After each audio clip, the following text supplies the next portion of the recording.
This is a statement from Colin Andrews. The circle phenomena is not going away because more people are getting smart and seeing the truth. It's about to take a new leap forward into the paranormal because that is what was there to be seen from the beginning, but was lost in the divisions of the time. This time we will all be players, and I believe some already know this. There is a small group who have knowingly fooled others or for personal gain, and who will be seen for who and what they are, but most importantly, an extraordinary mystery, more intriguing and significant than we ever expected, will consolidate itself. An intelligent process of which we are but part will become clearer.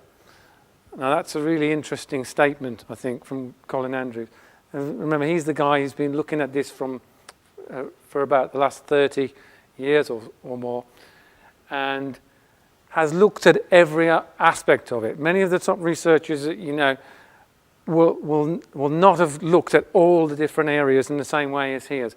And he's coming to some conclusions that there is something going on, but it's only from looking at the other side of the coin that we're starting to realize that. And there's something big, much bigger than is it made by aliens or things like that. Oh yeah, sorry, this is another little clip of Colin Andrews explaining a little bit more on that. And here's the real kind of clincher that has been missed by so many, and that is that there is an interaction going on between people who are researching the phenomenon and that is in the field, and between the people making them and what is appearing in the fields. I personally meditated one night, and you only have my word for this, I've told this many times, but I meditated, prayed for a Celtic cross. This is a symbol that had never appeared in the vegetation of our earth, as far as we know, and I asked in my head this particular night for this design, which I visualized, in a field as close to my home as possible. The very next day, we had left the day before a circle with 2 rings, and we were aware of that event about 4 miles away from my home. The following day, farmer Jeff Smith is harvesting and discovers in his harvester a new design. That new design, he phoned me and he said, "I've seen on my harvester, we have something else here, Colin." And in that field that day was a Celtic cross. In the last field to be harvested in that area, as close to my home as was possible, as far as the hand of the constructor was concerned.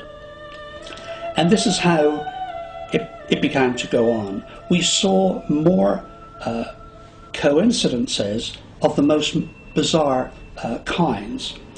And when, years after we had started the gathering of data, I engaged on a one-to-one conversations and inquiries of people making some of the crop circles. That should have been much earlier, because what I learned was that because these people are generally doing this in private, in secret, it's a deception that's being applied to the rest of us. What we have not been learning is that they're having the same experiences. So this is how this whole thing is now evolving. We're looking at something which is interacting with the mind of man.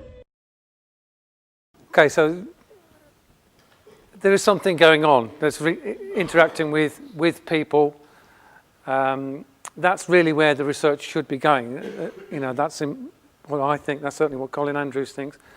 And when you look at things like this, there's certainly a lot to be learned from it. This was something that happened in 1990 in Oregon, and it was this formation appeared way up in the mountains somewhere, out in the middle of nowhere, and in fact you can see it better on the next slide.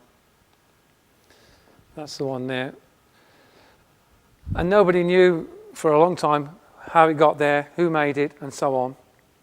But it was later revealed there was a guy called Bill Witherspoon had created it, and he was an artist, and he was an artist with the land, and he used to create these geometric structures on the land, just to see what effect it would have on people and the environment. And this was actually about 1/4 of a mile wide, this whole thing. And it took him, I think he was saying about 10 days to construct, something like that. But he based it on an ancient religious symbol of meditation, and constructed it exactly to those dimensions. And what he noticed, though, once this was made, it would have a dramatic effect on the environment around. Like there was all kind of rare species of birds and animals would come into that area. The plant would grow differently. There was all kinds of different effects that it had on the immediate surroundings. So, and that was one that initially people thought must have been made by aliens or something like that, but it wasn't. It was just, so maybe what we're looking at is something that could be something to do with this geometric structure, because it's very similar in design to crop circles. Although this is just cut into the land itself. So there may be something to do with the geometry of it that's having an effect. So that leads us on to the sacred geometry. Sacred geometry is a big part of crop circles. It seems to feature quite heavily in many formations. Not every formation, but certainly the people that are constructing the crop circles seem to have good knowledge of geometry and sacred geometry and incorporate that into the designs, and that's often what gives it that harmony and beautiful appearance. That one was one that appeared this year. I think that was the best one that appeared this year. An absolutely phenomenal thing with a 5-dimensional cube in it. How you go about constructing that in the field, I have no idea, but it was achieved. And that's a similar kind of design on the right-hand side of what they were actually trying to do.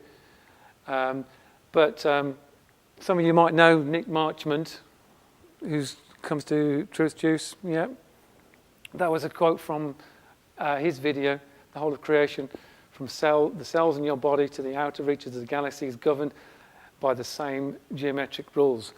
So they're the building blocks of life, basically. So maybe there's something in the geometry of these things that is affecting the environment. Those are just some other examples of crop circles that used some sacred geometry, not from this year, but from previous years. Ley lines and sacred sites. This is another thing that could be playing a part in the energetic effect of the circles. Predominantly, these appear in the Wiltshire area, particularly around the Avebury, Silbury Hill, Stonehenge kind of area. And that's an area that is proliferated with many sacred sites all over the place there. For many thousands of years, that's been a sacred area. And I think it's largely because it is such an energetic place anyway, and there's the number of ley lines in that particular area is, I think, larger than just about anywhere else in the UK. They converge on these sacred points. And quite often the crop circles are incorporating them into their design, which is quite interesting.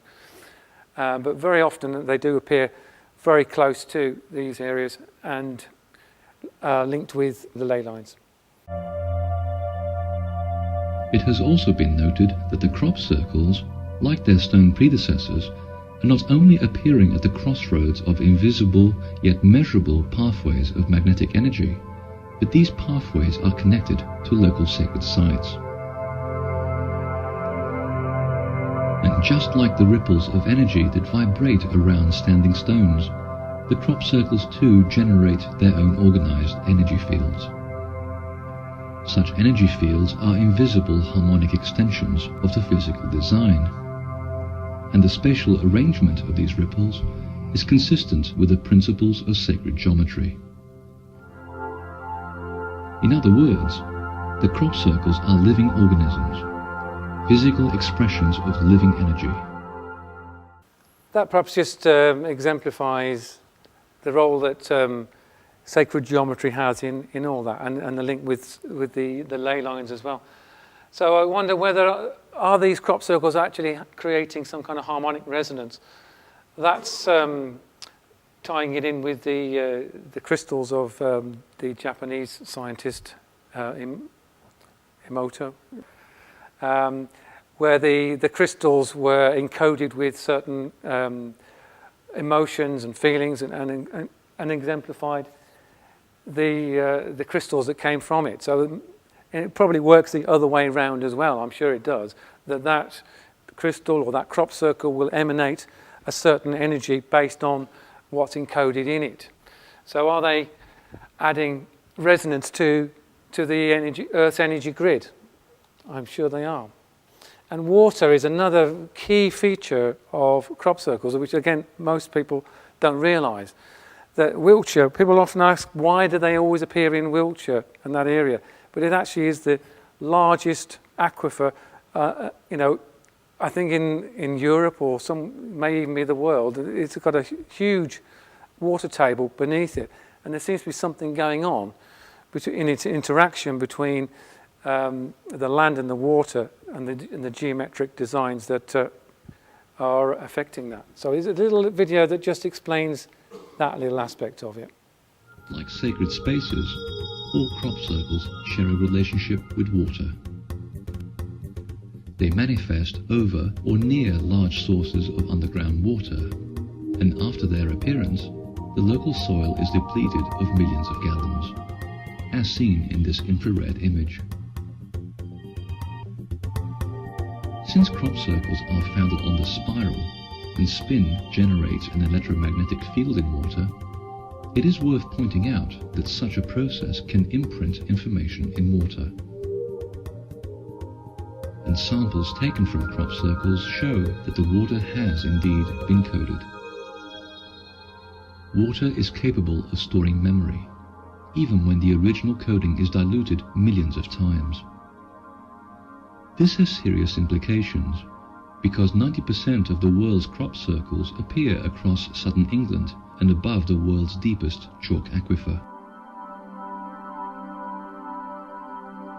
If the crop circles are coding the water, the information is filtering into the aquifer, into the streams, the rivers, the seas, and ultimately, the oceans. And since the oceans occupy 2/3 of the body of the planet, consider how they might be transforming the human body, which itself is also 2/3 water. So it's just a bit of more food for thought there. How these crop circles could be affecting us on a wider scale. So this is where I think the research is leading now.